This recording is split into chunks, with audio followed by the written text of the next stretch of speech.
साल में एक बार आती है। एकादशी तो महीने में 2 बार आती हैं, पर यह परमा एकादशी 3 साल में एक बार पुरुषोत्तम माह में ही आती है। आज की एकादशी, जो इस एकादशी के इस व्रत को करता है या इस तिथि पर एकादशी में कोई पुण्य करता है, वह पुण्य कई कई यज्ञ करने के बराबर होता है। इस एकादशी को किस किस ने किया और क्या क्या पाया, आज यही कथा आपको सुनाएंगे। विश्रवा के पुत्र, इडविडा के पुत्र, जिन्हें आप कुबेर कहते हैं, रावण के भाई हैं कुबेर। कुबेर इतने अच्छे हैं, और कुबेर के भाई रावण कैसे हैं? कुबेर के 2 बेटे हैं, नलकूबर और मणिग्रीव। हम कुबेर की कथा आपको क्यों सुना रहे हैं? क्योंकि कुबेर जब अपने ज्ञान से, अपनी ताकत से समाज में पहचाने गए, एक बार सारे देवताओं ने सबको बुलाया और कहा कि धन का कार्यभार किसे सौंपा जाए, कोषाध्यक्ष किसे बनाया जाए, कोष किसे दिया जाए। तो सभी देवताओं का पुण्य इकट्ठा किया गया कि जो ज्यादा पुण्यात्मा होगा उसे धन दिया जाएगा। तो सभी देवता हाथ खड़े किए कि हमारा पुण्य ज्यादा है, हमारा पुण्य ज्यादा है। बोले हमने ये पुण्य किया, हमने वो पुण्य किया। सभी के पुण्य को एक तराजू पर रखा गया, और जब कुबेर का पुण्य देखा गया तो सबके पुण्य से ज्यादा कुबेर का पुण्य पाया गया। तो कुबेर चुने गए कोषाध्यक्ष। इसलिए धन धान्य की जिम्मेदारी किसकी है? कुबेर। तो कुबेर से पूछा कि आपका पलड़ा भारी था, आपने कौन सा व्रत किया, कौन सा जप किया, कौन सा दान दिया कि सबसे ऊपर आपका पुण्य है, जरा आप हमें बताइए। तब कुबेर ने कहा कि सुनो देवताओं और सुनो ऋषियों, सुनो जगत के प्राणियों, मैंने पुरुषोत्तम मास की परमा एकादशी का व्रत किया और उस दिन के व्रत भी किया, और मैंने उस दिन खूब दान पुण्य किया, गौदान, भूमिदान, अन्नदान इत्यादि खूब मैंने पुण्य किया। उस परमा एकादशी का पुण्य मुझे ये प्राप्त हुआ कि सबके पुण्यों से श्रेष्ठ मेरा पुण्य है, क्योंकि मैंने परमा, इसका नाम है परम एकादशी।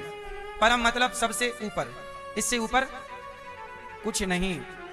तो परमा एकादशी का व्रत कुबेर ने किया और धन धान्य को प्राप्त कर गए। तो आज की जो एकादशी है, इस एकादशी में कोई पुण्य का कार्य जरूर कीजिए। भले किसी की भूख मिटाने के लिए आगे आइए, किसी की प्यास मिटाने के लिए आगे आइए, कोई शुभ कार्य जरूर कीजिए। इस व्रत को और किस किसने किया? कुबेर ने किया तो धन धान्य पा गए। अब इस व्रत को और किसने किया, जरा वो सुनिएगा। अयोध्या में एक राजा थे, उन राजा का नाम था हरिश्चंद्र। हरिश्चंद्र के बारे में आप सब जानते हैं। हरिश्चंद्र की पत्नी का नाम है तारा, और हरिश्चंद्र के बेटे का नाम है रोहित। एक दिन क्या हुआ कि हरिश्चंद्र बहुत अच्छे से समाज की सेवा कर रहे थे कि तभी वशिष्ठ जी स्वर्ग गए। संयोग से विश्वामित्र जी भी पहुंच गए। तो विश्वामित्र जी ने कहा कि इस धरती पे बताओ सबसे अधिक सत्यवादी कौन है? तो वशिष्ठ जी ने कहा कि मेरा शिष्य हरिश्चंद्र सबसे अधिक सत्यवादी है। तो विश्वामित्र जी बोले कि मैं हरिश्चंद्र के सत्य की परीक्षा लेना चाहता हूं। मैं हरिश्चंद्र के सत्य की परीक्षा लेना चाहता हूं कि वो सत्यवादी हैं कि जरूरत पड़ने पर झूठ भी बोल सकते हैं। जैसे आज का व्यक्ति अपने स्वार्थ के लिए झूठ बोल ही देता है। तो विश्वामित्र जी बोले कि मैं हरिश्चंद्र को इतना परेशान कर दूंगा, इतना परेशान कर दूंगा कि वो झूठ बोलने के लिए मजबूर हो जाएगा। मैं उसके मुंह से झूठ निकलवा कर ही रहूंगा। वशिष्ठ जी हंसे, और वशिष्ठ जी ने कहा कि विश्वामित्र जी, आपका यह सपना कभी साकार नहीं होगा। हरिश्चंद्र कभी असत्य नहीं बोलता। और असत्य के साथ विश्वामित्र जी ने कहा कि बताओ, सत्यवादी तो हरिश्चंद्र है, बताओ धरती पर सबसे बड़ा दानी कौन है? दानी। वशिष्ठ जी ने कहा कि दानी भी हरिश्चंद्र है। हरिश्चंद्र में 2 गुण हैं। पहला गुण कि वो दानी है, और दूसरा गुण कि वो सत्यवादी है। मतलब 2 गुण एक ही व्यक्ति में एक साथ है। विश्वामित्र जी बोले कि यह संभव नहीं हो सकता कि व्यक्ति झूठ ना बोले। जाओ परीक्षा ले लो। अब देखो विश्वामित्र जी हरिश्चंद्र को कैसे विवश करते हैं झूठ बोलने के लिए, लेकिन विवश करने के बाद भी वो अपने धर्म से डिगते नहीं हैं। और परमा एकादशी का हरिश्चंद्र के जीवन से क्या लिंक है, क्या जुड़ाव है, क्या पाया उन्होंने इस एकादशी से, वो मैं आपको कथा में आगे सुनाऊंगा। आप पूरी बात समझिएगा। विश्वामित्र जी स्वर्ग से प्रस्थान करते हैं धरती के लिए। अब जब धरती लोक में आए तो विश्वामित्र जी सीधा हरिश्चंद्र के पास गए और हरिश्चंद्र से जाकर के बोले कि हरिश्चंद्र, मैं एक यज्ञ करना चाहता हूं, उस यज्ञ में मुझे कुछ धन चाहिए, क्या तुम मुझे धन दे दोगे? हरिश्चंद्र बोले महाराज कितना चाहिए? तो विश्वामित्र जी ने कहा कि इतना चाहिए। तो हरिश्चंद्र ने लाकर के चरणों में रख दिया, महाराज ये रहा धन, आप यज्ञ कर लो। विश्वामित्र जी बोले कि ऐसा है कि मैं यज्ञ तो करूंगा पर अभी नहीं करूंगा, महीने बाद साल भर बाद करूंगा। तो हरिश्चंद्र ने कहा कि ये धन तो मैंने आपको दे दिया, अब आपका धन आप ले जाइए, जब आपका मन हो तब यज्ञ करिए। विश्वामित्र जी बोले कि भाई मेरे पास तो रखने की कहीं व्यवस्था नहीं है, ऐसा करो कि ये धन आप अपने ही खजाने में रखो। आप क्या करो, इसको अपने खजाने में रखो, जब मुझे जरूरत पड़ेगी तो मैं ये धन आपसे मांग लूंगा, आप दे देना। विश्वामित्र जी ने जब ऐसा कहा तो हरिश्चंद्र ने स्वीकार कर लिया कि ठीक है, आपका जो धन है वो आपको मिल जाएगा। अब क्या हुआ कि विश्वामित्र जी ने यज्ञ के लिए धन लेकर के और हरिश्चंद्र के ही खजाने में रख दिया। अब हरिश्चंद्र को फंसाने के लिए विश्वामित्र जी चाल चल रहे हैं, परीक्षा ले रहे हैं कि देखूं कि इसका सत्य कच्चा है कि पका हुआ है, इसका दान कच्चा है या पका हुआ है। अब एक दिन क्या हुआ कि विश्वामित्र जी आए और विश्वामित्र जी ने हरिश्चंद्र के यहां भोजन किया, और भी साधु संत ब्राह्मण साथ लाए और विश्वामित्र जी भोजन करते हैं। और जब भोजन किया तो हरिश्चंद्र से बातों ही बात में विश्वामित्र जी ने कहा कि राजन, मैंने सुना है कि तुम बहुत बड़े दानी हो, ये बताओ तुम क्या दान कर सकते हो? तो हरिश्चंद्र ने कहा कि आप गुरुदेव आज्ञा करिए, क्या चाहिए आपको? जो आप कहेंगे, आप कहें तो मैं अपना शीश दे दूं। विश्वामित्र जी ने कहा कि तुम्हारा सर क्या करेंगे? सुना है बड़े राजा हो, क्या तुम अपना राज्य दे सकते हो? हाँ हाँ, तो मुझे आपका राज्य चाहिए। ठीक है, ये रहा आज से आपका राज्य, आज से आपका राज्य, ये हरिश्चंद्र ने आज से ये राज्य आपको, आपने मांगा समर्पित। विश्वामित्र जी ने कहा कितना? बोले सेना भी हमारी, हाँ सेना भी आपकी, खजाने भी हमारे, हाँ खजाने भी आपके, भूमि हमारी, हाँ भूमि हमारी। और गुरुदेव क्या? विश्वामित्र जी ने कहा ऐसा है कि राजा, ये जो मुकुट आपने पहना है, अब देखो आपने सब दान कर दिया, और ये जो आपने सिर पे मुकुट पहना है और इतने महंगे महंगे कपड़े आपने पहने हैं और इतने सोना चांदी हीरा आपने पहन रखा है, ये किसका? बोले आप ये भी ले लीजिए।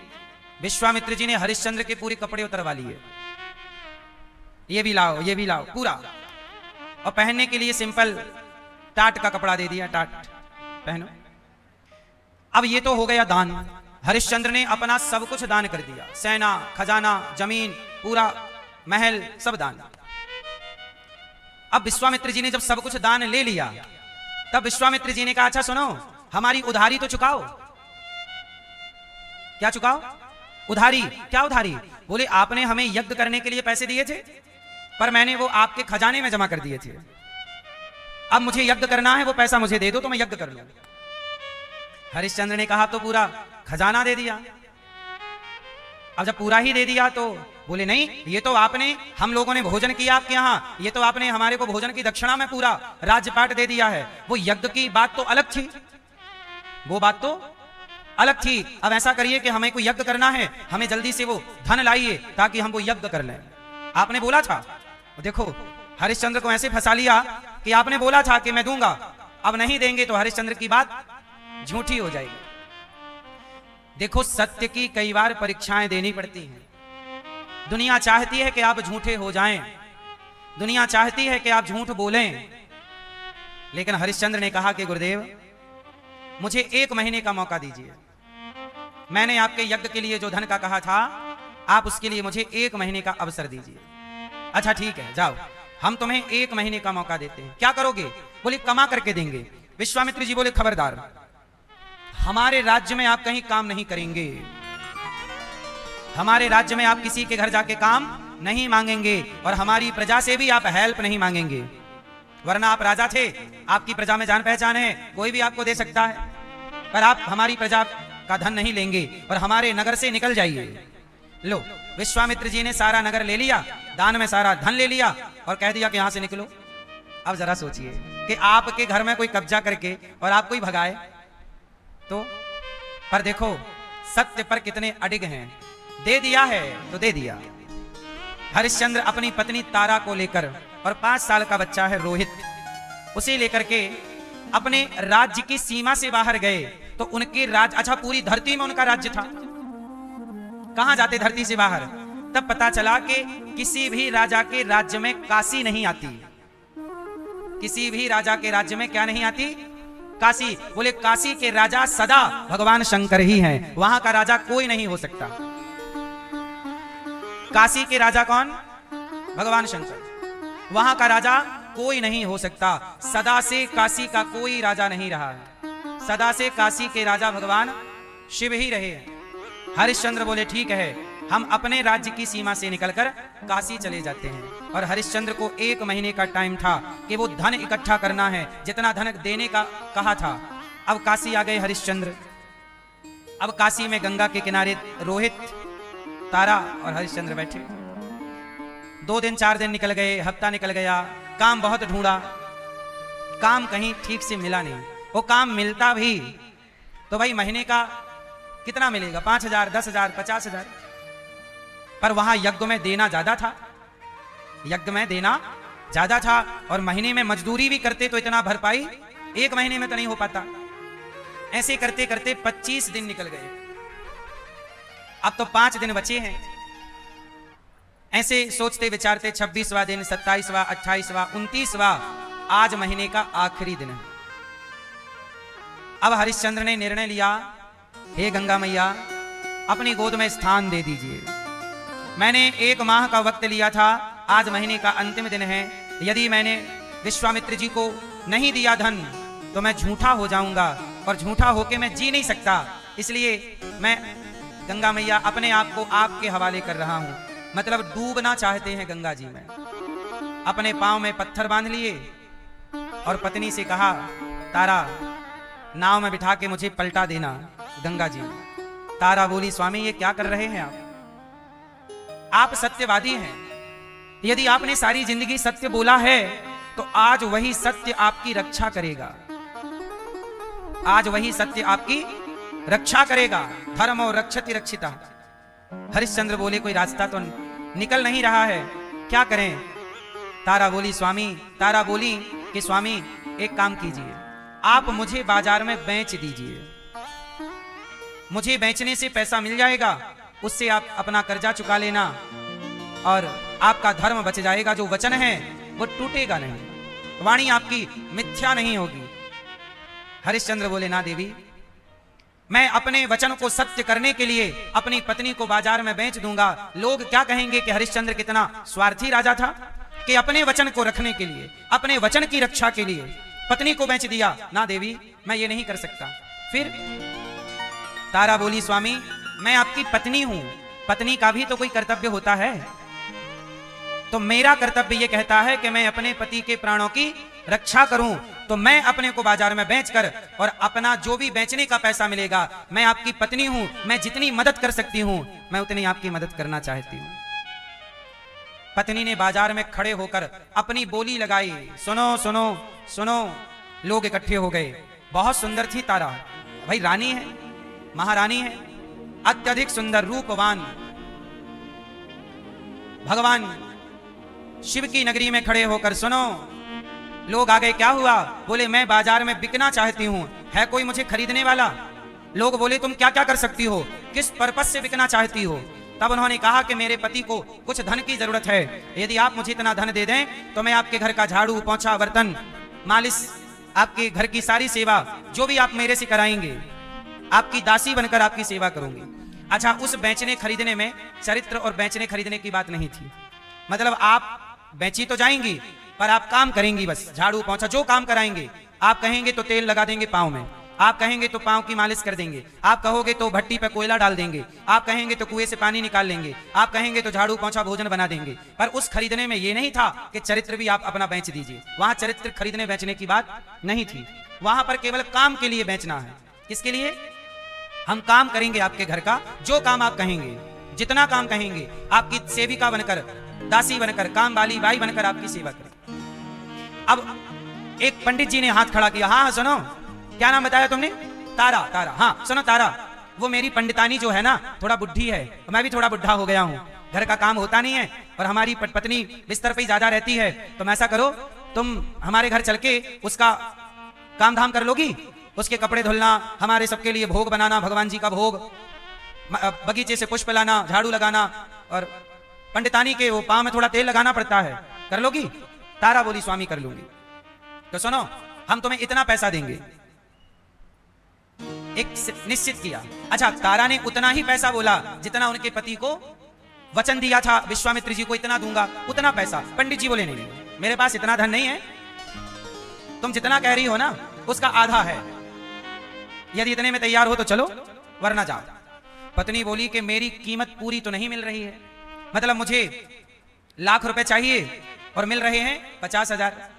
तो तारा बोली कि ठीक है, मैं पत्नी की जितनी मदद कर सकती हूं, पूरी ना सही आधी, क्योंकि आज का ही टाइम बचा है। तो पत्नी बोली ठीक है। तो पंडित जी से कहा कि ठीक है, आप हमें धन दीजिए, हम आज से आपकी दासी बन जाएंगे। पंडित जी लाए, धन दिया, पूरा का पूरा धन उठाकर तारा ने अपने पति हरिश्चंद्र के कदमों में रख दिया। स्वामी, मैं आपकी पत्नी आपके धर्म की रक्षा के लिए आपकी इतनी हेल्प, इतनी मदद कर सकी, ये आप लीजिए। हरिश्चंद्र अवाक रह गए, क्या करें। अब पंडित जी आए और तारा को पकड़कर ले जाने लगे। यहां पर थोड़ा ले जाने का ना जो है दृश्य, वो थोड़ा अलग प्रकार का है, बहुत विदीर्ण करने वाला है। कहो तो मैं वो सुनाऊं आपको। पंडित जी आए। अच्छा, यहां एक बात आप समझिएगा, ये जो पंडित जी है ना, जानते हो ये कौन है? ये पंडित जी कोई और नहीं, भगवान शंकर ही पंडित जी बनकर आए हैं। और वो जो पंडितानी है जो बीमार घर पे पड़ी हैं, वो कोई और नहीं है, वो माता पार्वती है। हरिश्चंद्र की परीक्षा लेने के लिए ये सारे लोग खड़े हैं कि देखें तो सही कि इसका सत्य डोलता है कि नहीं, इसका सत्य डोलता है कि नहीं। परीक्षा तो परीक्षा के हिसाब से होगी ना। तो जो पंडित जी ने तारा को खरीदा वो साक्षात भगवान शंकर है। पंडित जी बनकर आए शिव की नगरी में। अब इतना धन कौन दे सकता था? शंकर ही दे सकते। शंकर जी आए। अब वहां लिखा है कि तारा के बाल पकड़ लिए और घसीट कर, तू आज से दासी है, चल। बड़ा जलीलता के साथ ले गए हरिश्चंद्र के सामने से, ताकि हरिश्चंद्र देखें कि मेरी पत्नी के साथ क्या हो रहा है। वो दौड़े तारा पर, दौड़ कर भी रुक गए, क्योंकि अब ये मेरी संपत्ति नहीं है, अब ये बिक चुकी है, बिक गई। अब जैसे ही तारा को पंडित जी लेकर गए तो छोटा बच्चा रोहित था, दौड़ पड़ा, माँ माँ, लिपट गया माँ से। माँ मुझे छोड़कर ना जाओ, माँ मुझे छोड़कर कहाँ जा रही हो? माँ ने कहा कि बेटा, आज से तेरे पिता ही तेरी माँ हैं और वही तेरे पालनहार हैं। बेटा, अब मैं तेरी माँ नहीं हूं, अब मैं पंडित जी की दासी हूं, अब मैं इनके अधीन हूं। बेटा, पंडित जी बोले ये बालक कौन है? बोले महाराज ये मेरा पुत्र है, आप कृपा करो तो इसे भी खरीद लो, ये भी आपका काम करता रहेगा, बगीचे से फूल लाता रहेगा, ये सब करता रहेगा। अच्छा ठीक है, मैं इसके थोड़े पैसे दूंगा। हाँ हाँ ठीक है। थोड़े से पैसे बच्चे के भी मिल गए और रोहित भी साथ में मां के चल पड़ा, तो बेटे का पैसा भी हरिश्चंद्र के पास आ गया। अब दोनों गए। अब तारा को जब पंडित जी घर ले गए तो पंडितानी बीमार पड़ी, चलो पांव दबाओ, चलो इनका मलमूत्र धो। अब बड़ी श्रद्धा से तारा रानी, जिसके यहाँ हजारों दासियां हैं, हजारों दास हैं, वो पंडितानी के पांव धो रही और मलमूत्र धो रही और सेवा कर रही, भोजन बना रही, पोंछा लगा रही, कुएं से पानी निकाल रही, उंगलियों में छाले पड़ रहे हैं पर काम। और शंकर जी भी परीक्षा ही ले रहे हैं, ये काम करो, वैसे करो, वैसे करो। अब हरिश्चंद्र का क्या हुआ वो सुनिए। हरिश्चंद्र ने देखा कि पैसा आ गया है, कुछ थोड़ा बचा है, बोले मैं भी क्या करूंगा, बिक जाता हूं। बाजार में खड़े हो गए, है कोई मुझे खरीदने वाला? तो एक डॉम आया। डॉम, ये डॉम कोई और नहीं था, साक्षात यमराज जी डॉम के रूप में आए थे हरिश्चंद्र को खरीदने। विश्वामित्र जी परीक्षा ले रहे हैं ना, तो परीक्षा में सब लोग उस साथ निभा रहे हैं। दौम आए, हे हरिश्चंद्र, क्या नाम है तुम्हारा? दास को हरिश्चंद्र कहे। अच्छा, तो हम दौम हैं, कितना पैसा चाहिए? तो हरिश्चंद्र को जितने की जरूरत थी उतना बोला। दौम ने कहा ठीक है, इतना पैसा लो। अब उसका हो गया पूरा पैसा। विश्वामित्र जी आए, आज का आखिरी समय था, चरणों में महाराज ये आपका जो मैंने वचन दिया था कि आपके यज्ञ के लिए इतना धन दूंगा, ये रहा इतना धन। उतना धन पूरा का पूरा हरिश्चंद्र ने विश्वामित्र जी के कदमों में रखा और विश्वामित्र जी के ऋण से हरिश्चंद्र सदा सदा के लिए उऋण हो गए। एक वो हरिश्चंद्र हैं कि अपने को बेच के भी दूसरे का ऋण चुकाते हैं, कर्जा चुकाते हैं। और एक आज का बेईमान इंसान है कि किसी से 5,000 ले लेता है तो देने का नाम नहीं लेता। मांगो तो कहता खा के भाग जाएंगे क्या, खा के भागे जा रहे हैं क्या। एक बात याद रखना मेरी माँ और मेरे नौजवान दोस्तों और मेरे पिता तुल्य बुजुर्गों, आपसे एक बात कहूं, किसी का 1 रुपए खा के मर मत जाइएगा। यदि 1 रुपए कर्जा खा के मर गए तो अगले जन्म में उसके घर का कुत्ता बन के आना पड़ेगा। ईश्वर की अदालत में न्याय है, किसी का खाए हो तो चुकाना तो पड़ेगा, चाहे कुत्ता बन करके चुकाओ। उसकी गली का, उसके घर का, उसके मोहल्ले का, उसके घर का नौकर बनना पड़ेगा। उसके घर में झाड़ू पोंछा करके चुकाना तो तुम्हारे बाप को पड़ेगा। ईश्वर की अदालत में कोई भाग नहीं सकता। कहां जाओगे भाग के? इसलिए कहता हूं, मरने से पहले किसी का लेना देना शेष ना रखना। इसलिए कहता हूं, जितना चादर है उतना पांव पसारो। देखा देखी में कर्जा ना कर लो। कर्जा लेकर के घी पीना, कर्जा लेकर के गाड़ी खरीदना, जितना चुका सकते हो ठीक है। अड़ोसी पड़ोसी से पैसा लिया है, रिश्तेदार से पैसा लिया है, चुका देना। मर मत जाना, वरना उस पैसे के कारण आपको अगले जन्म में फिर आना, वो आपकी मुक्ति में बाधा हो सकता है। मैया, आप ली हो किसी के पैसे वैसे?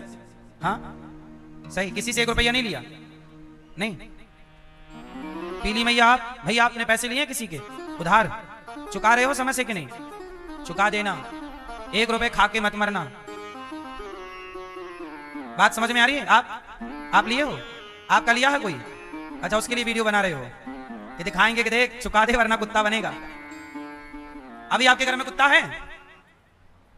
जो आपके घर में कुत्ता है बड़ा ईमानदार है, कुत्ता वफादार होता है।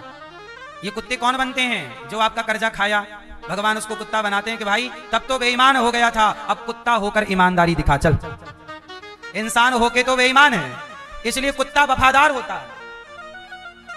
क्योंकि इंसान होके जब आदमी गद्दार होगा तो उस इंसान को कुछ बना के सजा तो देनी पड़ेगी।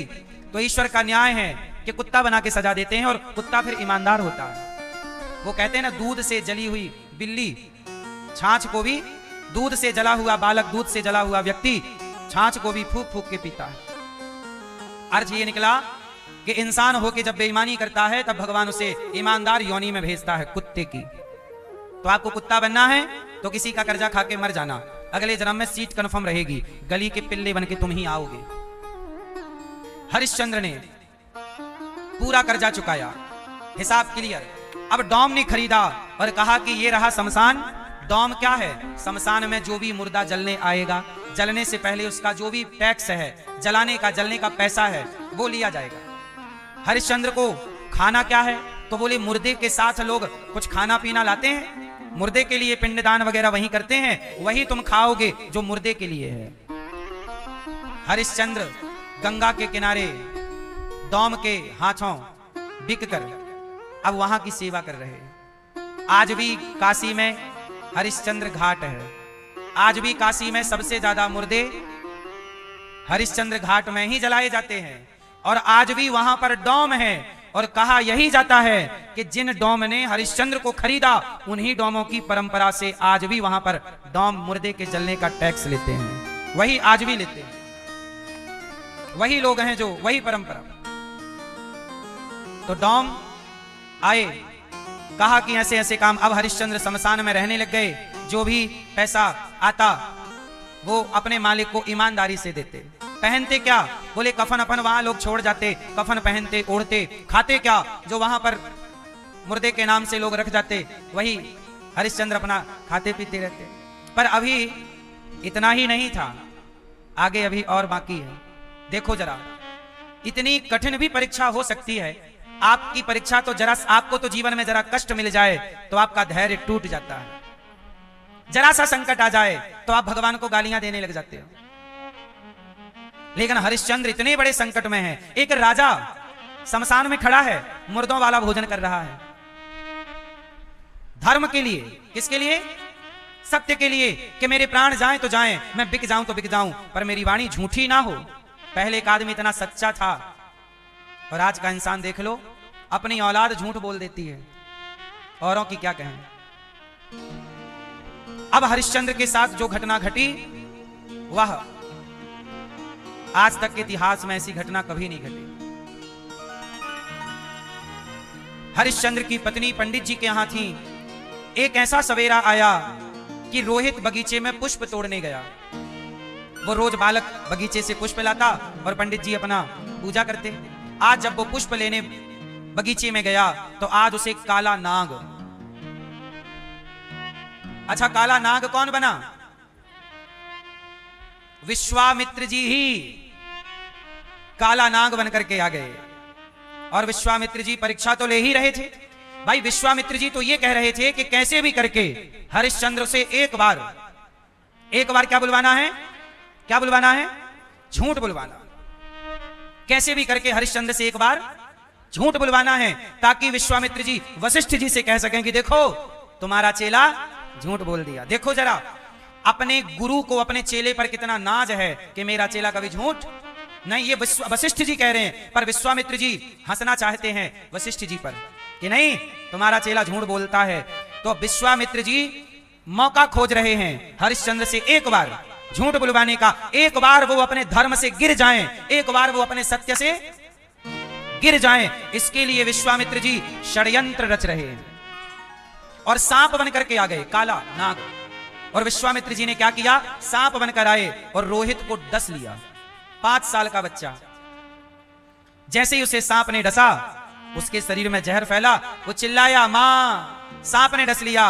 वो दौड़ना चाहे पर जहर फैलने लगा। सांप, काला नाग, तुरंत मस्तिष्क पर अटैक करता है, आंखों से कुछ दिखता नहीं।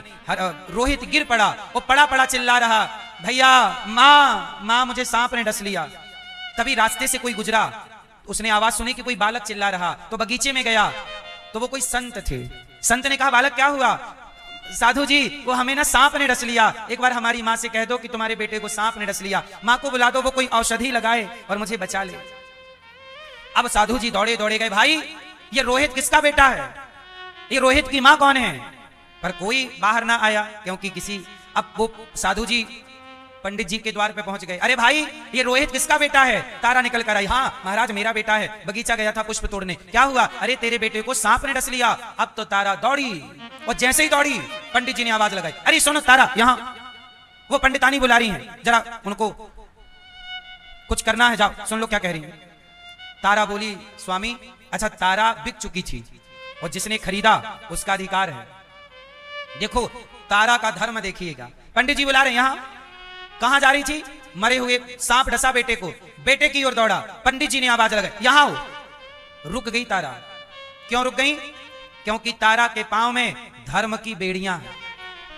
मुझे इन्होंने खरीदा है, इसलिए इनकी बात मानना मेरा धर्म है, मैं इनकी दासी हूं। तो उल्टे पांव लौट कर आई, कहा कि पंडित जी बेटे को वो सांप ने डस लिया है, बगीचे से अभी तक आया नहीं, वो साधु जी बता रहे थे कि सांप ने डस लिया, जरा आप चलिए, कोई औषधि कोई दवाई आप करवा दीजिए बच्चे की। पंडित जी बोले, खबरदार, तुम्हारा तो नाटक ही चलता रहता है, ये डस लिया वो डस लिया, खेल रहा होगा कहीं, चलो तुम काम करो अपना घर का, मुझे पूजा करनी है। भैया पंडित जी कौन थे? साक्षात शंकर। शंकर जी उलझाए रखे, ये काम कर दिया, अब जाऊं? नहीं, बेटा नहीं आया अभी तक। अरे कोई बात नहीं आया तो। बेचारी सुबह से पंडित जी ने ऐसे उलझाया, भगवान शंकर ने ऐसे उलझाया, शाम तक वो अपने पुत्र के पास पहुंच ही नहीं पाई। वो बेचारा तड़पता तड़पता बालक मर गया, उस बच्चे की मृत्यु हो गई। लेकिन मरे हुए बालक तक तारा पहुंच ना पाई। किसके लिए ना पहुंच पाई? क्या कर रही थी? धर्म को बचा रही थी कि पुत्र चला गया तो चला गया, पर जिसके पल्लू से बंधी हूं, जिसके धर्म पर बंधी हूं, वो धर्म तो ना जाए। पहले के लोग धर्म को नहीं छोड़ते थे, प्राण जाए पर धर्म न जाए, वचन न जाए। जब पंडित जी सो गए रात को, पंडितानी सो गई, तब रात को दौड़ पड़ी, बेटा रोहित, रोहित। जाकर बगीचे में देखा तो बच्चा तो मर चुका था। उड़ाने के लिए कफन का टुकड़ा नसीब नहीं हुआ। आधी साड़ी, अपनी साड़ी फाड़ दी तारा ने, अपनी साड़ी फाड़ कर बच्चे को उड़ाया, लिपटा कर रो रही है छाती से लगाकर, बेटा मैं समय से आ जाती तो तुझे शायद बचा लेती। किससे कहूं, किससे कहूं। बेटे को उठाकर ले गई पंडित जी के पास। पंडित जी, बालक मर चुका, कोई आपके परिचित में कोई वैद्य हो तो आप बच्चे का इलाज करा दीजिए। कहते हैं सांप का डसा हुआ उसके प्राण मस्तिष्क में चले जाते हैं, जल्दी मरता नहीं है। सामान्य पकड़ में तो ऐसा आता है कि मर चुका, पर प्राण जल्दी निकलते नहीं है, सांप का डसा। यदि सही कोई दवाई मिल जाए, औषधि मिल जाए तो ये बालक जिंदा हो सकता है। पंडित जी बोले चलो चलो सोने दो, नींद खराब ना करो। अरे सांप डस लिया तो क्या करें, डस ही लिया, और कहां मिलेगा रात को वैद्य? वैद्य वो शंकर जी ही थे, बचाना चाहते नहीं थे। अभी परीक्षा का क्रम चल रहा है, परीक्षा में आपको ही निर्णय लेना है, उस समय कोई आपका सपोर्ट नहीं करेगा। परीक्षा ही इस बात की है कि आपका डिसीजन क्या है। आप धर्म पर रहते हैं कि धर्म का त्याग करते हैं। तारा चाहती तो पंडित जी की बात ना मानकर चली जाती औषधि लेने। जिस समय बेटा तड़प रहा था दौड़ के चली जाती कि मैं तुम्हारी बात नहीं सुनूंगी, मेरा बेटा संकट में है। पर नहीं, वचन से बंधी थी। किससे बंधी थी? वचन से। आजकल कहां ऐसे लोग हैं जो वचन से बंधते हों? आजकल तो लोग लोहे की जंजीर तोड़ लेते हैं, वचन का क्या है? आजकल कौन बचा है? वादा तोड़ देते हैं, वचन तोड़ देते हैं। पर इसलिए तो युगों युगों के बाद भी हरिश्चंद्र जिंदा हैं, तारा की कहानियां जिंदा है। क्यों? क्योंकि प्राण गए, पुत्र गया, पर धर्म को नहीं जाने दिया। किसका पुत्र नहीं गया, किसके प्राण नहीं गए, पर किसका नाम जिंदा है? जाना तो सबको ही है, लेकिन तारा और हरिश्चंद्र जिंदा है आज भी, क्योंकि सत्य पर, धर्म पर चलने वाला समाज की प्रेरणा होता है, वो कभी मरता नहीं। पंडितानी आई, पंडित जी बेटे का इलाज करा दीजिए, मेरे पास तो पैसे भी नहीं है। पंडित जी ने कहा चलो नींद खराब ना करो, चलो इलाज करा दीजिए। अब तो मर गया, काय का इलाज होगा? जाओ कहीं, क्या करें इसका? अरे जाओ गंगा जी में डाल दो। अब तारा बोली कि यदि ऐसे ही छोड़ दिया तो वो लकड़ बग्घे खा जाएंगे, इसको गीदड़ नौच नौच के खा जाएंगे। अंतिम संस्कार तो करना ही चाहिए। तो एक माँ अपने बेटे को गोद में लेकर अब कहां चली? अंतिम संस्कार करने। कब चली? रात को। क्यों रात को? क्योंकि दिन में काम करना रहता है। चली। अब देखना, जब तारा चली तो संयोग देखना, तारा उसी शमशान में पहुंची। अच्छा, हरिश्चंद्र और तारा दोनों बिछड़ गए थे। हरिश्चंद्र को किसी ने खरीदा, तारा को किसी ने खरीदा। एक दूसरे का पता नहीं पता था कि वो कहां अब कभी मिलेंगे पति पत्नी, नहीं उम्मीद थी। पर देखो परमात्मा बड़े दयालु हैं, भगवान परीक्षा तो लेते हैं पर साथ हैं। अभी आपको आखिरी में पता चलेगा कि भगवान कहां कहां कैसे कैसे साथ थे। अब आपको मैं परमा एकादशी के बारे में जरा सा बता दूं कि जब तारा का बेटा जिस दिन रोहित को सांप ने डसा, वो तिथि परमा एकादशी ही थी। और संयोग से हरिश्चंद्र, पुरुषोत्तम मास की यही परमा एकादशी, हरिश्चंद्र शमशान के किनारे थे, बिक चुके थे, पर वो व्रत करते थे। तो आज परमा एकादशी आई तो हरिश्चंद्र ने वो व्रत किया। और जब व्रत किया तो उस व्रत का प्रभाव क्या है? व्रत तो हो गया, और व्रत होने के बाद दिन भर व्रत किया और रात भर जागरण किया, भगवान का नाम चिंतन। अब हुआ क्या कि उसी रात तारा रोहित को लेके, रोहित का संस्कार करने शमशान पहुंची। और जब रोके शमशान पहुंची तो गंगा के किनारे तारा जोर जोर से रो रही हैं, बेटा बेटा। रात के एक स्त्री का रुदन सुनकर के हरिश्चंद्र तो जाग ही रहे थे, आज एकादशी की रात्रि थी तो वो भगवत चिंतन कर रहे थे। देखो हरिश्चंद्र इतने बड़े भक्त थे, इतने बड़े दानी थे, इतने बड़े सत्यवादी थे, पर भगवान से शिकायत नहीं की कि भगवान मैंने तुम्हारी इतनी पूजा की और तुमने देखो ये दिन दिखाया। नहीं, समय तो सबका आता जाता है। हरिश्चंद्र ने कहा प्रभु जैसी आपकी मर्जी। देखो समर्पित भक्त कौन है? वो ये नहीं कहता कि ऐसा क्यों, समर्पित भक्त यही कहता प्रभु जो आपकी मर्जी, मैं तो आपकी मर्जी के पीछे हूं, जैसा आप दिन दिखाना चाहो, जैसा वक्त देना चाहो दे दो। अब तारा पहुंची और जोर जोर से रो रही हैं, बेटा। तब हरिश्चंद्र के कानों में किसी नारी का सुर गया, रोना।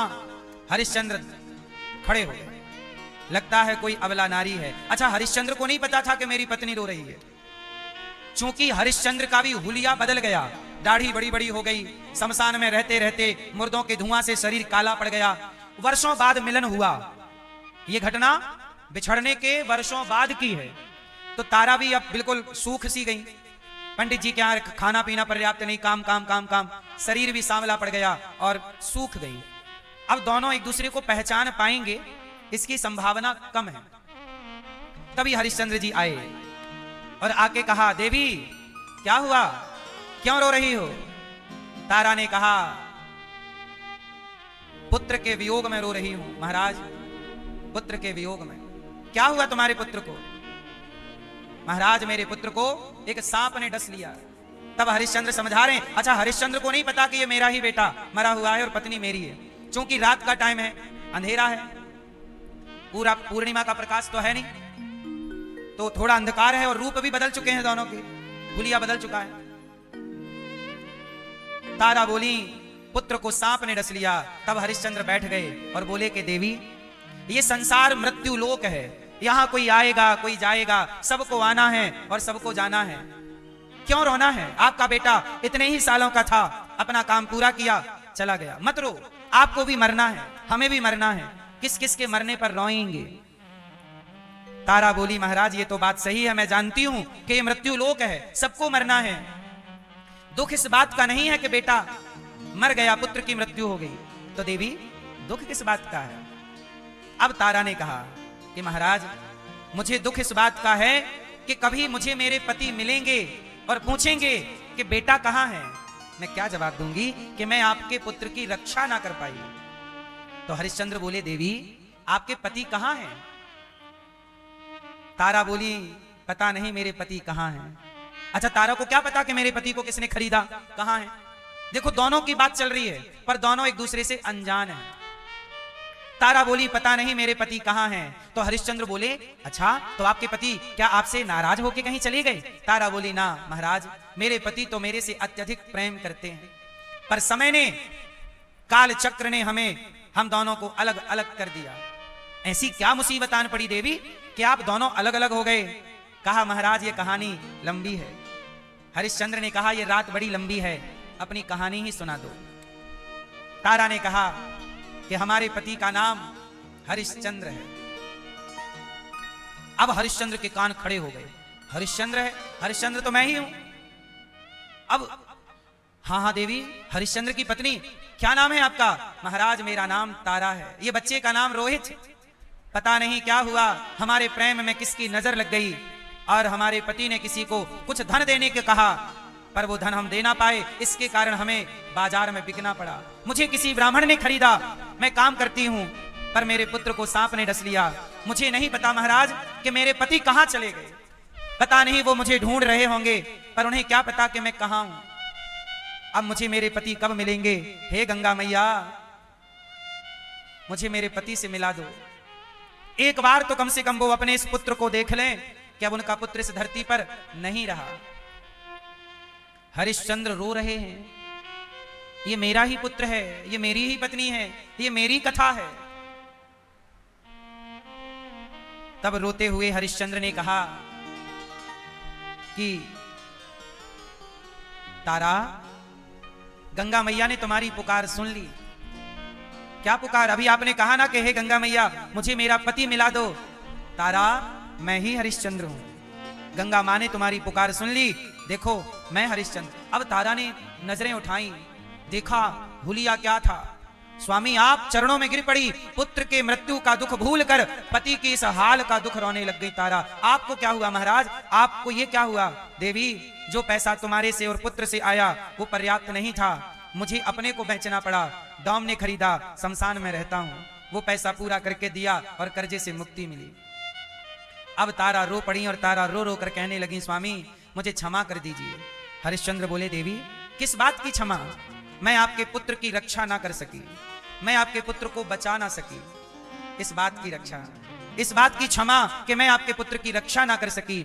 हरिश्चंद्र बोले, देवी कोई बात नहीं, हर व्यक्ति अपनी उम्र लेकर आता है। यदि हमारे प्रभु को यही मंजूर है कि ये पुत्र जाए तो प्रभु दिया आपने था, आपने बुलाया, ले लो। अब तारा ने कहा, स्वामी आप अपने हाथों से इसका अंतिम संस्कार कर दीजिए। तारा की बात सुनकर हरिश्चंद्र बोले, देवी माफ करो, मैं इस बालक का संस्कार नहीं कर सकता। क्यों? मैं बिका हुआ हूं ना, डॉम ने खरीदा है, मैं इस बालक का संस्कार नहीं कर सकता। यहां का नियम है कि जो संस्कार करेगा उसे टैक्स देना पड़ेगा। यदि आप अपने पुत्र को यहां जलाना चाहती हो तो पहले टैक्स देना पड़ेगा। अपनी पत्नी से अपने बेटे के जलने का टैक्स मांग रहे हैं हरिश्चंद्र। यह है सत्य कि सत्य सबके लिए, मेरा काम यहां जलने का सबसे टैक्स लेना। बेईमानी नहीं कर सकता, भ्रष्टाचार नहीं कर सकता ना।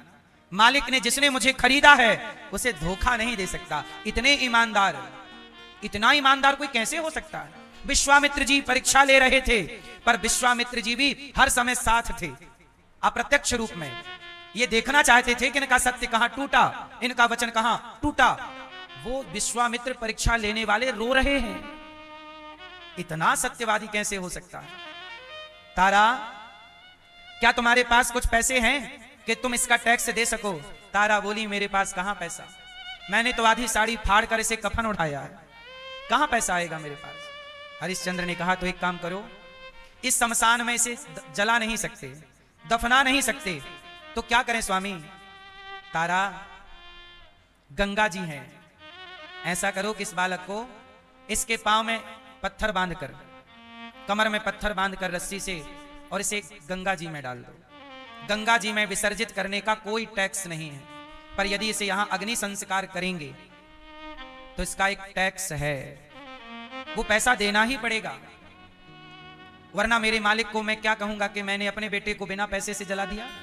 नहीं, मैं असत्य अपने मालिक से भी तो नहीं बोल सकता ना, जिसने मुझे खरीदा है। अच्छा ठीक है, अभी उस बच्चे के कमर में पत्थर बांध रहा है, दोनों माँ बाप दोनों, देखो जरा, इतना धर्म, इतना सत्य। आज आपको इस कलयुग में ऐसे कोई 140 करोड़ लोग रहते हैं भारत में, 150 करोड़ रहते हैं, 150 करोड़ लोग रहते हैं। 150 करोड़ में एक आदमी आपको क्या हरिश्चंद्र की विचारधारा का मिलेगा? इतना ईमानदार? अरे ईमानदार तो लोग होते हैं, पर जब संकट आता है तो उनकी ईमानदारी बह जाती है। पर खुद के बेटे के मरने पर भी उनका धर्म नहीं टूटा, उनकी ईमानदारी नहीं टूटी, उनका सत्य नहीं टूटा। 140 करोड़ की, 150 करोड़ की इस धरती पर मुझे नहीं लगता कि ऐसा कोई सत्यवादी होगा। इसलिए आज के युग में धर्म की कमी है, सत्य की कमी है, भगवान के मिलने में देर नहीं है, वो सत्यवान होने में देर है। धर्म पर चलने वालों की कमी है। अब हरिश्चंद्र, अच्छा अभी कहानी यहां पूरी नहीं हुई, अभी विश्वामित्र जी का पेट भरा नहीं, अभी विश्वामित्र जी ने एक षड्यंत्र और चला। वो पंडित जी जो साक्षात शंकर जी थे, वो दौड़े दौड़े आए, पकड़ो पकड़ो पकड़ो। देखिए, एक आदमी के जीवन में इतना संकट कैसे आ सकता है? अब हरिश्चंद्र के जीवन में आखिरी और फाइनल संकट क्या आया? अभी ये संकट जो आया ये तो कुछ भी नहीं था, अब जो संकट आया वो सुनिएगा। अब हरिश्चंद्र पर एक संकट और आ गया। अब वो पंडित जी पकड़ो पकड़ो पकड़ो कह के दौड़ते हुए शमशान आ गए, शमशान आ गए और कहा कि ये महिला जो है ना, ये हमारे घर चोरी करके भागी है, ये हमारे घर काम करती थी और चोरी करके भागी है, और ये नदी पार करना चाहती है लगता है। अच्छा, पंडित जी के घर किसी और चोर ने चोरी कर ली, संयोग देखना कि वही रात चोरी हो गई पंडित जी के घर। अब पंडित जी दौड़े दौड़े आए, इसने तारा ने चोरी कर ली। अब तारा को चोरी के आरोप में पकड़ लिया, बोले बच्चे को, अभी सोचो बच्चे में पत्थर बांध दिया है, अभी गंगा जी में डाल नहीं पाए कि राजदूत पकड़ के ले गए राजा, जो काशी का राजा था। काशी के राजा तो शिव थे, पर व्यवस्था के लिए एक उप राजा था जो सामान्य व्यवस्थाएं करे। राजा पकड़ के ले गया मंत्री महिला को, क्या करें? अच्छा, राजा के यहां जल्लाद कौन था? वही डोम जो हरिश्चंद्र को खरीदा था, वो जल्लाद डोम, उसका काम क्या था? राजा ने कहा कि ऐसा करो, इस महिला ने चोरी की है, ऐसा करो कि इसकी गर्दन काट दो। तो किससे कटवाएं? तो दौम ने कहा मेरे पास एक आदमी है। अब लो भैया, हरिश्चंद्र को बुलाया गया। हरिश्चंद्र को बुलाया गया और तारा को आरोप लगाया कि तुमने चोरी की है, और हरिश्चंद्र को तलवार दी गई, बोले इसका सर काट दो। अब देखिए, हरिश्चंद्र को अपनी पत्नी का सर काटना है। आरोप क्या है?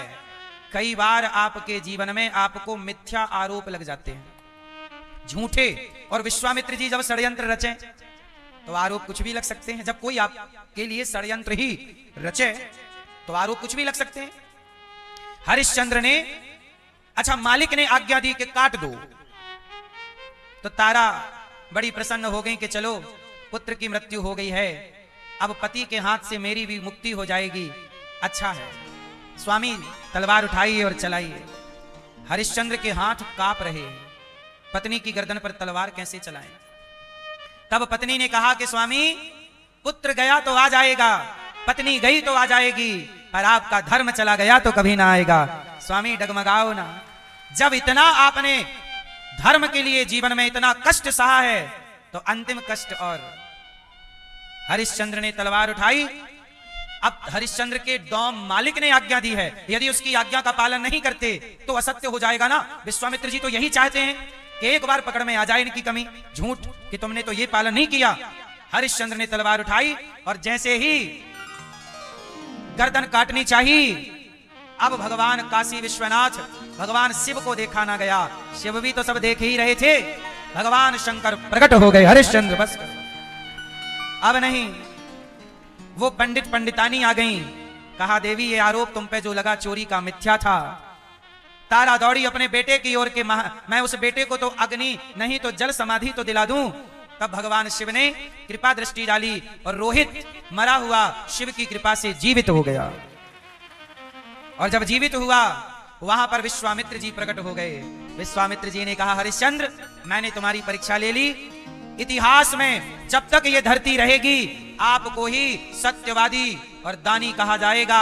आप जैसा सत्यवादी इस धरती को अब कब मिलेगा ये भगवान जाने।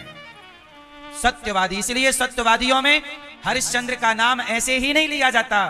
इतना त्याग, इतनी तपस्या हरिश्चंद्र का। अच्छा देखो, हरिश्चंद्र ने किसी भी परिस्थिति में अपना धर्म नहीं खोया, सत्य नहीं खोया। इसी सत्य, इसी धर्म ने उनका बेटा मरा हुआ जीवित करके लौटाया और उनका खोया हुआ राज्य मिला। और विश्वामित्र जी ने हार स्वीकार की और वशिष्ठ जी का सम्मान किया कि आपका चेला वशिष्ठ जी, आपका चेला हरिश्चंद्र ही इस धरती का सत्यवादी राजा है। विश्वामित्र जी ने कितना कुछ किया, पर विश्वामित्र जी के लाख प्रयास करने पर भी हरिश्चंद्र का सत्य नहीं गया। इसलिए कहता हूं, प्राणों को बचाना बड़ी बात नहीं है, सत्य को बचाना बड़ी बात है। प्राणों से भी बड़ा कोई है तो कौन है? प्राण जाए पर दशरथ जी। दशरथ जी चाहते तो कैकेयी को 2 वचन दिए थे, मना कर सकते थे, मैं नहीं देता तुझे, राम का वनवास मैं नहीं दे सकता। पर दशरथ जी ने अपने वचनों से मुकरे नहीं। इसलिए कहता हूं मेरी मां, ये कथाएं हम लोगों को इंसान बनाती हैं। जो धर्म पर चलेगा उसका इस लोक में भी जय जयकार होगा। अच्छा, हरिश्चंद्र के बारे में, हरिश्चंद्र ने एकादशी की थी ना, परमा एकादशी की, तो उस एकादशी के प्रभाव से ही उनका खोया हुआ राज्य उन्हें वापस मिला, उनका खोया हुआ पुत्र उन्हें वापस मिला। इसलिए यह एकादशी जो आज है, यह बड़ी उत्तम और बड़ी पवित्र एकादशी है। इस एकादशी में जरूर आप पुण्य कीजिएगा। हरिश्चंद्र को लोग कहते हैं ये बड़े दानी हैं। हम आपसे कहते हैं कि गौरी गोपाल ये रिश्ते हैं, सांस टूट जाएगी, रिश्ता छूट जाएगा। आपके सांस निकलते ही सारे रिश्ते खत्म। इसलिए कहता हूं, संसार से इतने रिश्ते, बैठो मेरी मां, संसार से इतने रिश्ते बनाए हैं आपने, एक रिश्ता भगवान से जरूर जोड़ लीजिएगा। जगत का रिश्ता जगत तक साथ देता है और जगत में ही कुछ रिश्ते साथ छोड़ देते हैं। एक भगवान ही ऐसे हैं जो हमारा साथ कभी नहीं छोड़ते, एक सत्य ही ऐसा है जो हमारा साथ कभी नहीं छोड़ता। इसलिए आप भी बेटों को पढ़ा लिखा कर योग्य बना दो, काबिल बना दो। बेटों के लिए पैसे ना जोड़ते रहना, बेटों को टैलेंट दो, संस्कार दो, वो कमा कर खा लेंगे। जो आपने पैसा कमाया है कुछ हिस्सा बच्चों को देकर, कुछ हिस्सा आप भी स्कूल बनवाओ, आप भी किसी भूखे को रोटी दो, आप भी समाज की सेवा करो, आप भी गाय की सेवा करो, आप भी जीव जंतुओं की सेवा करो, परोपकार का काम करो। पर जब परोपकार करना तो कोई स्वार्थ ना रखना मन में कि हमें इसके बदले ये चाहिए ना। प्रभु ये दास अनिरुद्ध माओं की सेवा करता है, पर बदले में हम भगवान से कुछ चाहते थोड़ी हैं कि हम सेवा कर रहे हैं तो हमें ये दो। नहीं, हम भगवान से कोई सौदा नहीं करते। सेवा करो, पुण्य करो और भूल जाओ। कहते हैं ना, दान करो इस हाथ से तो दूसरे हाथ को पता ना चले। भूल जाओ, जब आप भूल जाएंगे आपका पुण्य, तो आपका पुण्य भगवान याद रखेंगे कि भाई ये है तेरा, ये ले। इसलिए पुण्य, अपनी माँ की सेवा करो। आप सब अपनी अपनी माँ की सेवा करते तो हमें वृद्धाश्रम क्यों बनाना पड़ता? आपने अपनी अपनी माँ की सेवा नहीं की, इसलिए ना वृद्धाश्रम बनाना पड़ा। अब ये जो माँ आज हॉस्पिटल गई, इनके बच्चे हैं, पर माँ के अब देखो ये स्थिति है, पर बेटा देखने भी नहीं आते। इसलिए कहता हूं कि अपनी इंसानियत जिंदा रखिएगा, अपना धर्म जिंदा रखिएगा, सत्य को मत मरने दीजिएगा। भगवान ने गीता में कहा, परित्राणाय साधूनां विनाशाय च दुष्कृतां धर्म संस्थापनार्थाय संभवामि युगे युगे। अपने उन भक्तों पर कृपा और दया करने के लिए भगवान बार बार आते हैं। परित्राणाय साधूनां। अच्छा, धर्म पर हानि जब जब हो, ये धर्म की हानि, बाढ़ें असुर अधम अभिमानी, तब तब धरी प्रभु विविध शरीरा। जब पाप बढ़ने लग जाता है और सत्य धर्म कमजोर पड़ जाता है, तब भगवान को इस धरती पर बार बार आना पड़ता है। इसलिए कहता हूं कि आप भी सत्य और धर्म की रक्षा करिए। जब तक आप और हम कर सकते हैं तो कर लें, फिर भगवान को तो आना ही है। अच्छा, धर्म की हानि क्या है? धर्म की हानि कैसे होती है? किसकी हानि होती है मैया? किसकी हानि होती है? जब आप जरूरत से ज्यादा स्वार्थी हो जाते हैं और अपने स्वार्थ में आप असत्य बोलते हैं, तब धर्म की हानि हो जाती है। जैसे राम जी अपने पिता की बात मानकर, मां की बात मानकर वनवास चले गए, इससे धर्म की हानि हुई कि नहीं हुई? जोर से। राम अपने माँ बाप की बात मानते हैं और चले गए 14 साल के वनवास, इससे धर्म की हानि हुई कि लाभ हुआ? क्या हुआ? जोर से। लाभ हुआ। अच्छा, इस पूरे केस में धर्म की हानि किसकी हुई?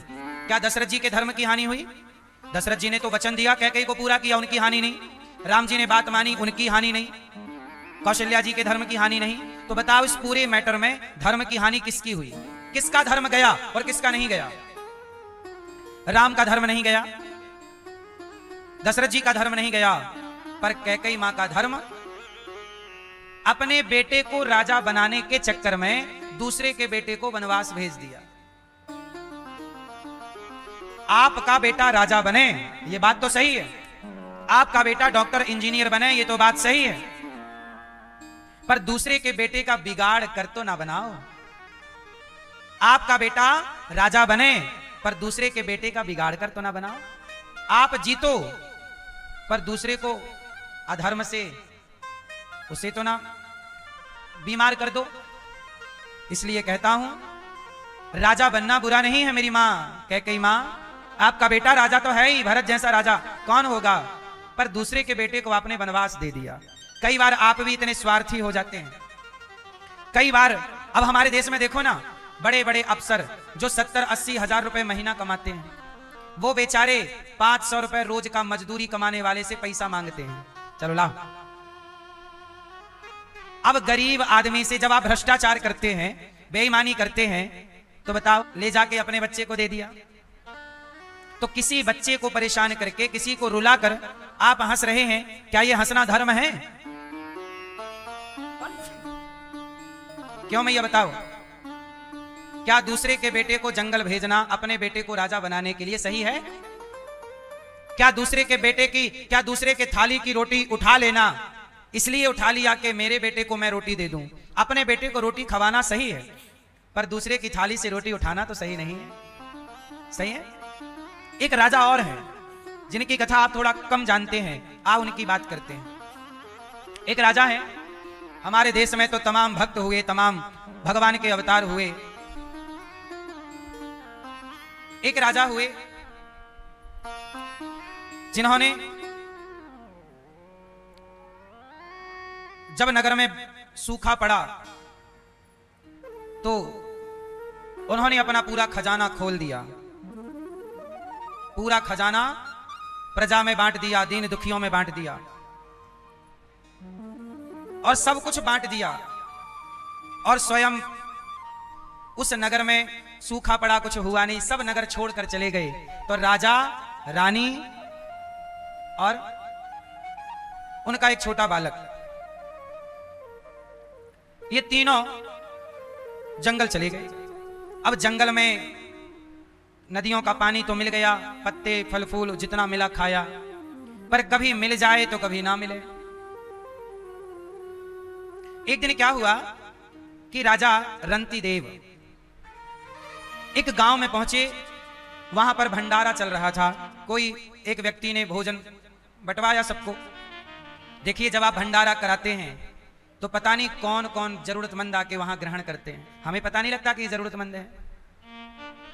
इसलिए गौरी गोपाल में अखंड रसोई चलती है, 24 घंटे भोजन मिलता है। इसलिए 24 घंटे भोजन गौरी गोपाल जी की रसोई में चलता है। आज एकादशी थी, एकादशी है तो आज एकादशी में सबको व्रत वाला प्रसाद दिया गया, फलाहार, व्रत वाली खिचड़ी और पेड़ा के पेठा तो सबको ये दिया जाता है। तो आप लोग रंती देव के बारे में सुन रहे हैं कि एक राजा हैं जो कि अपने राज्य को छोड़ चुके हैं, दूसरे नगर का आश्रय लिया। उस गांव में भंडारा चल रहा था तो लाइन में राजा रंती देव भी लग गए।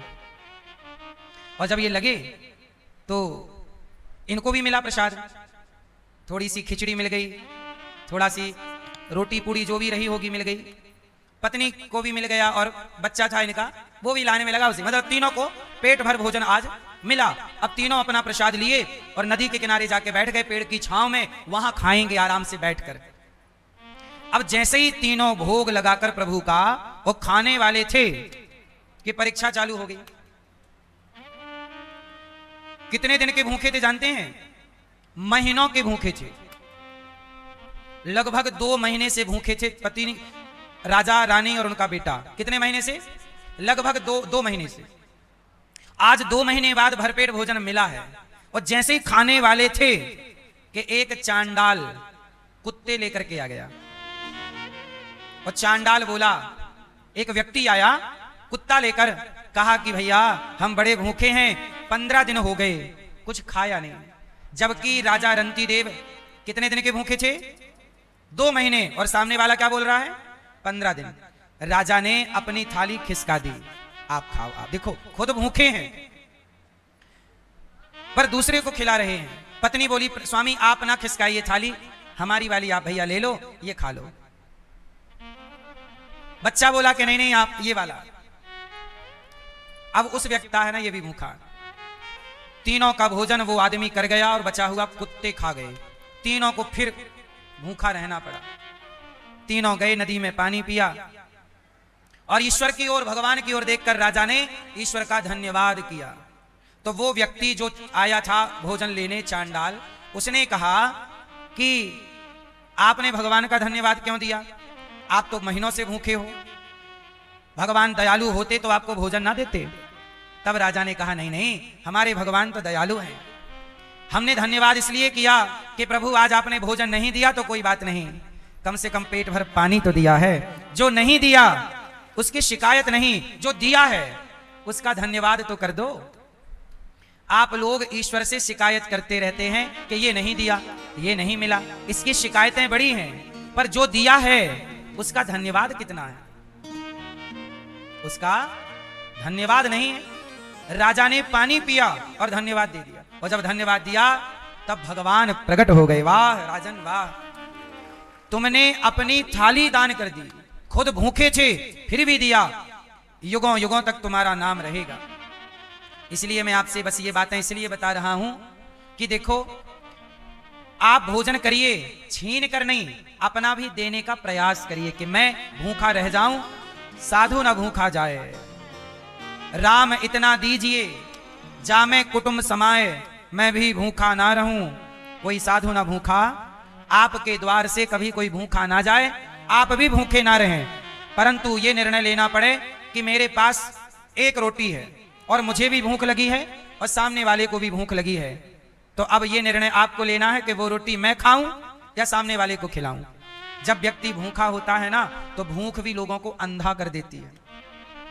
लोग टूट पड़ते हैं, दूसरे को धक्का मारेंगे, तू पहले नहीं मैं पहले। कई बार भंडारों में आपने दूसरे को तू पीछे रह, ये धर्म नहीं है। धर्म ये कहता है कि मैं सबसे बाद में खाऊंगी या खाऊंगा। इसलिए भारत की नारी सबसे बड़ी धर्मात्मा है, भारत की स्त्रियां इतनी बड़ी पुण्यात्मा हैं कि पहले पति को खिलाती हैं, पहले पुत्र को खिलाती हैं, पहले सास ससुर को खिलाती हैं, आखिरी में भारत की नारी स्वयं भोजन करती है। खिला करके खाने की परंपरा इस देश की परंपरा है,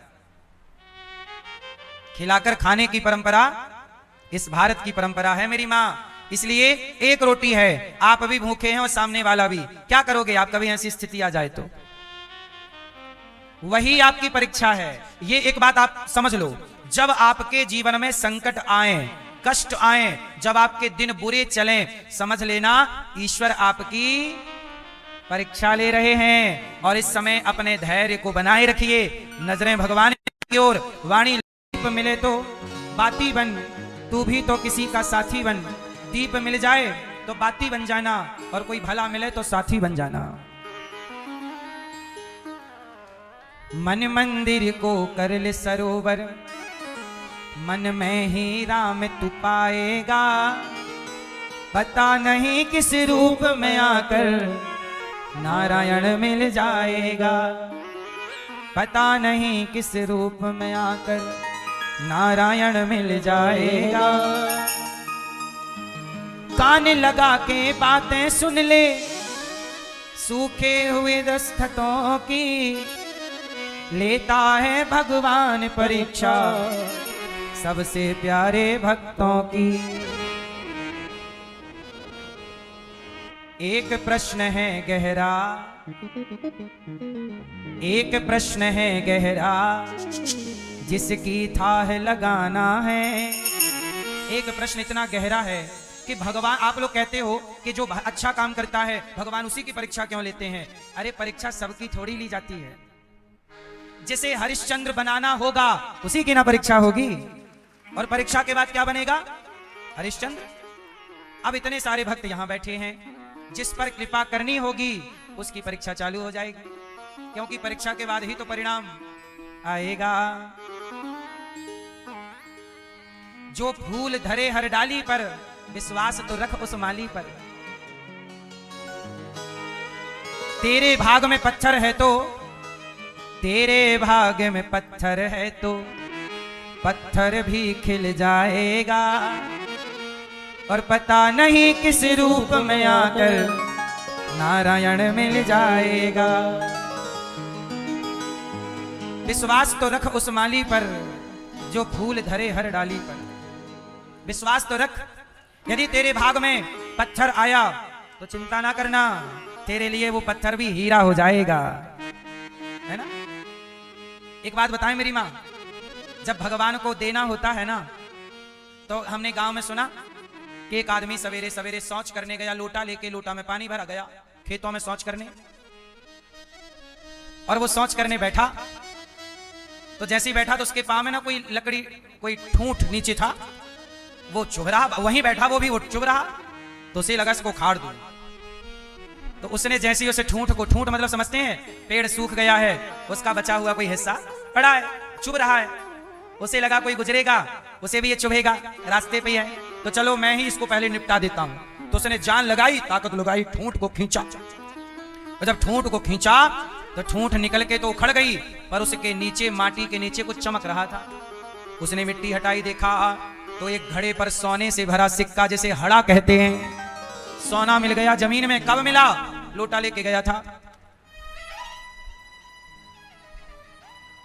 लोटा लेके गया था और देखो करोड़पति हो गया। तो जब भाग्य में होगा तो रास्ते चलते मिल जाएगा, जब भाग्य में होगा तो रास्ते चलते मिल जाएगा, और भाग्य में नहीं होगा तो तिजोरी में धरा हुआ भी चोरी हो जाएगा। अभी मैंने एक वीडियो सुनी, एक मैया सोने की वीडियो बनाया करती थी, मेरे पास बड़ा सोना वीडियो बना के डाले, चोरों को खबर लग गई और चोर आए और पूरा चुरा के ले गए, उसकी वीडियो बननी बंद हो गई बेचारी की। वो बड़ा दिखाती थी मेरे पास इतना सोना इतना सोना इतना सोना, तो चोर ले गए। इसलिए हमारे शास्त्र कहते हैं कुछ चीजें पर्दे में होनी चाहिए। अभी सुना ये मुद्दा सुना कि नहीं? वीडियो वगैरह, वो एक बहन, उसने बड़ी वीडियो बनाई पहन के, ये सोना ये और वीडियो बनाई। कुछ चीजें पर्दे में रखो। आपके पास कितना धन है किसी को ना बताओ। आप लोग दुनिया को बताना चाहते हैं, मेरे पास भी है। कितना धन है आपके पास किसी को ना बताओ, नजर लगती है।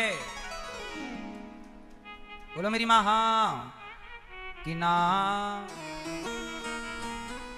क्या क्या पर्दे के अंदर होनी चाहिए? क्या क्या पर्दे के अंदर? भोजन, बोलो भोजन। आज जो पर्दे में रहना वो सब खुलेआम चल रहा। शादी ब्याह में ऐसे खड़े होते हैं, खाने जैसे कभी खाए ही नहीं, चढ़ चढ़ बैठते हैं एक दूसरे के ऊपर। हम लेंगे पहले तंदूरी, हम लेंगे पहले रसगुल्ला, ऐसे मरते कभी खाए नहीं। शादियों में नहीं चढ़ चढ़ बैठते लोग। सही है गलत है?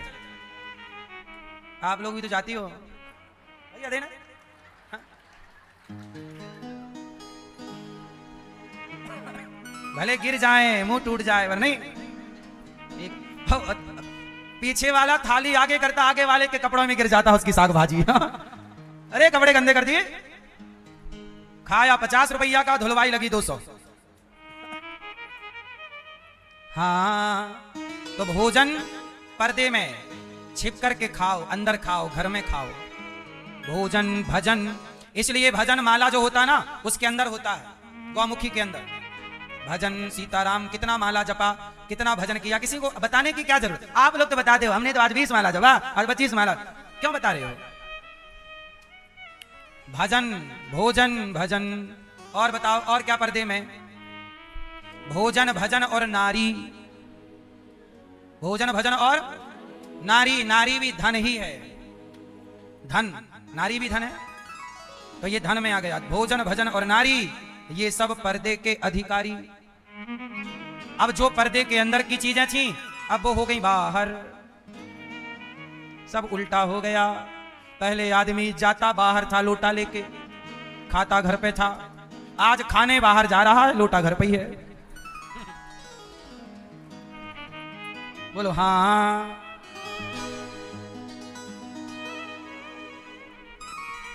उल्टा है, देख तेरे संसार की हालत क्या हो गई भगवान। हे भगवान क्या हो गया संसार को? उल्टा चल रहा है। सीधी बात करो, समझ में नहीं आती। सूरज ना बदला, चांद न बदला, ना बदला आसमान, कितना बदल गया इंसान। देख तेरे संसार की हालत क्या हो गई भगवान, कितना बदल गया इंसान। अब देखो मैया सोना पहन पहन के बनाई, सोना चोरी।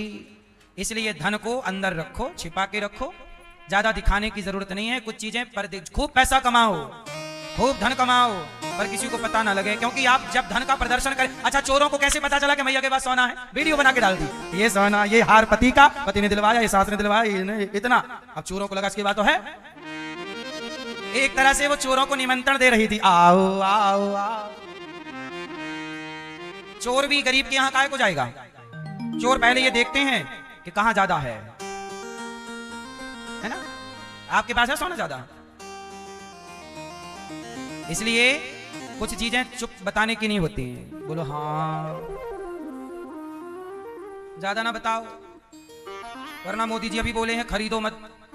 अगले साल कह देंगे लाओ तुम्हारे पास इतना है ले आओ फिर इसलिए बताओ मत।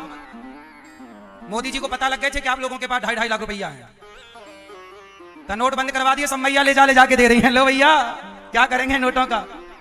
वो नोटबंदी ना होती तो पति को पता ही नहीं लगता किसके पास पैसा है। मैयाओं ने जो बचा बचा के रखा था मोदी जी को पता लग गया कि है। मोदी जी ने कहा चलो लाओ, बोलो हाँ।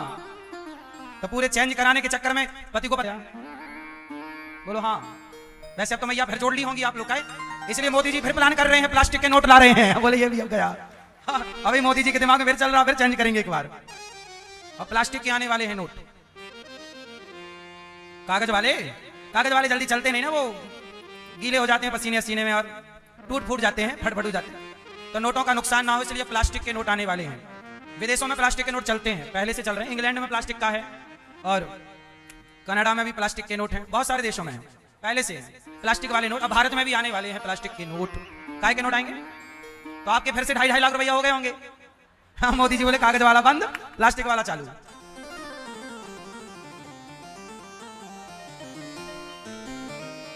सही है कि नहीं? वैसे ठीक कर रहे हैं मोदी जी, नोट वोट बंद कर देते हैं तो ब्लैक मनी जो इकट्ठा होती है वो नहीं हो पाती। राष्ट्र हित के ये निर्णय अच्छे होते हैं, देश हित अच्छा है, राष्ट्र के हित में तो ये सब बातें ठीक हैं। बस मैयाओं का नुकसान हो जाता है ना, नहीं। लेकिन देश हित में ये निर्णय सही है। हर 5 साल में नोट बदल जाने चाहिए। सही तो बात ये है, हर 5 साल में नोट क्या हो जाने चाहिए, बदल। इससे क्या होगा, कोई काला धन इकट्ठा नहीं कर पाएगा। पाकिस्तान, अन्य देश नकली करेंसी, भारत में नकली करेंसी बहुत चलने लग जाती है। नकली नोट, तो नकली नोट और जमाखोरी जमा कर लिया, ये सब बंद करने के लिए हर 2, 4, 5 साल में नोट बंद होने चाहिए। नए नोट आते मतलब कलर ही तो चेंज करना है, क्या है, डिजाइन चेंज करते चलो, क्या उसमें कोई लंबा खर्चा नहीं है, क्यों है। मैया ये डिस्कशन चालू हो गई, कौन सा आएगा नोट, चालू है। हाँ, मैया को भी चिंता है कि कितना है। सुनो, तो अब ये प्लास्टिक का नोट आएगा और हम तो ये कहते हैं, कितने लोग मेरी बात से सहमत है कि हर 5 साल में नोट चेंज हो जाए, इससे जमा पूंजी इकट्ठी ना हो, भ्रष्टाचार ना हो, बेईमानी ना हो।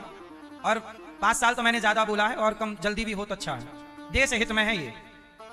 सही है, राष्ट्र हित में जो काम हो हम सबको उस अच्छे काम का सपोर्ट करना चाहिए। मोदी जी ने राष्ट्र हित में जो अच्छे काम किए हैं उन अच्छे काम में हम सब सपोर्ट करें। बस मोदी जी गौ हत्या बंद कर दें, बस बाकी सब सही है। क्यों, बाकी सब बढ़िया, मोदी जी सब बढ़िया है, एक गौ हत्या बंद कर दें बस। फिर मैं यहां जगन्नाथ जी के बगल में मोदी जी का चित्र रखूंगा जब गौ हत्या बंद कर देंगे। और कब, जब गौ हत्या, कितने लोग चाहते हैं मोदी जी से बोलो कि गौ हत्या बंद करें। बाकी हर काम में मोदी जी बढ़िया है, देश हित में जितना अच्छा मोदी जी सोच सकते हैं इतना अच्छा मुझे नहीं लगता कि पूर्व में कोई सोचा होगा। सबसे बढ़िया मोदी जी। और मोदी जी के पहले हमारे परमाणु किसने दी, अटल बिहारी जी। उस समय प्रधानमंत्री कौन थे, अटल बिहारी जी। अटल बिहारी जी ने इस देश को, सोचिए अमेरिका ईरान को परमाणु नहीं बनाने दे रहा है, अमेरिका का भारत में भी दबाव था, लेकिन अमेरिका के दबाव के होते हुए भी अटल जी ने इस देश को परमाणु शक्ति दी और देश को मजबूत किया। तो ये अच्छे नेताओं का काम है, इसलिए अच्छे नेता ही इस देश को मिलने चाहिए, तब हमारा देश मजबूत होगा। देश है तो सब कोई है, देश है तो आप हो, हम हैं, देश ही नहीं तो कुछ भी नहीं। अब देश में ऐसे लोग नहीं चाहिए कि जो ममता मैया जैसे कि बांग्लादेशियों को घुसा लिया, अब खदेड़ना पड़ रहा है। देश हित में अच्छे काम हो, देश हित सर्वोपरि। पहली पूजा राष्ट्र की पूजा, पहली पूजा किसकी पूजा, पहली पूजा राष्ट्र की पूजा। भारत माता ही हमारी मां, भारत मां से कभी गद्दारी नहीं, भारत माता की। मेरे दोस्तों, मेरी मां, मेरी बहनों, राष्ट्र से गद्दारी मत करिएगा, देश से विश्वासघात मत करिएगा। मरना अच्छा है पर देश के लिए गद्दारी नहीं। ये माटी है जिस माटी पे हम खेले खाए पले बढ़े, वो भारत माता की माटी हमारे माथे का चंदन है। माटी से कभी बगावत ना कीजिएगा, गद्दारी ना कीजिएगा, छल ना कीजिएगा। अब ये दास अनिरुद्ध को देखिए, हमारी जन्मभूमि मध्य प्रदेश में एक गांव है, जबलपुर जिला में, मध्य प्रदेश में जबलपुर जिला, नर्मदा के किनारे, और वहां एक गांव है रेवझा, सिहोरा मझौली के बीच में। मैं उस गांव की माटी का ऋणी हूं। उस माटी में मैं खेला, होश संभाला तो उस माटी में था मैं, वहां खेला खाया पला बढ़ा, वहीं मेरा बचपन, वहीं मैंने गाय चराई। अब उस माटी का मेरे ऊपर क्या है, ऋण है।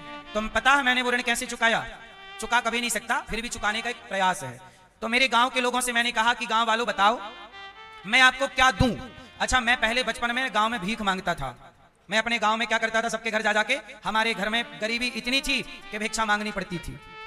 भिक्षा मांगना जिसे आप कहते हैं भीख मांगना, तो हम लोग मैं भीख मांगता था बचपन में गांव में, और सब मुझे देते थे। कोई आटा, कोई चावल, कोई दाल, कोई नमक, कोई आलू, जो जिसके पास था सबने दिया। तो मैंने गांव के टुकड़े खाए हैं। तो मैंने गांव वालों से कहा कि मैं आपका वो ऋण है मेरे ऊपर, मैं वो ऋण कभी चुका नहीं सकूंगा, फिर भी आप मुझे बताइए कि मैं आप गांव वालों को क्या दूं। तब मेरे गांव के लोगों ने कहा कि अपने गांव में कोई विद्यालय नहीं है अच्छा, हमारे क्षेत्र में कोई अच्छा विद्यालय नहीं है।